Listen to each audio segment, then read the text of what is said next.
اب امن کا تھا میتن فاحییناہ ہو، تو بنا جو کوئی تھا مردہ اور ہم نے اسے زندہ کر دیا۔ اس سے مراد ہے حیات معنوی اور موت معنوی۔ ایک شخص جو اللہ سے واقف نہیں ہے، صرف دنیا کا بندہ بنا ہوا ہے، تو وہ در حقیقت ایک انسانیت اس کی مردہ ہے۔ وہ حیوان کی حیثیت سے تو زندہ ہے، بحیثیت انسان وہ مردہ ہے۔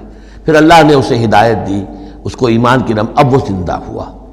اب امن کانا میتن فاحییناہ وجعلنا لہ نورا، اور پھر ہم اس کو نور بنا دے دیتے ہیں۔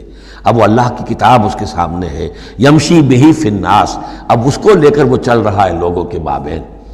کمن مثلہ فی الظلمات، کیا وہ شخص ان کی طرح ہو جائے گا کہ جو اندھیروں میں بھٹک رہا ہو، لیس بخارج منہا، اور اس سے وہ نکلنے والا ہے ہی نہیں۔ کذالک زین للکافرین ما کانوا یعملون، اس طرح مزین کر دیا گیا، کھبا دیا گیا ان کافروں کے لیے جو کچھ کہ یہ کر رہے ہیں، یعنی اس میں ہی مگن ہے وہ۔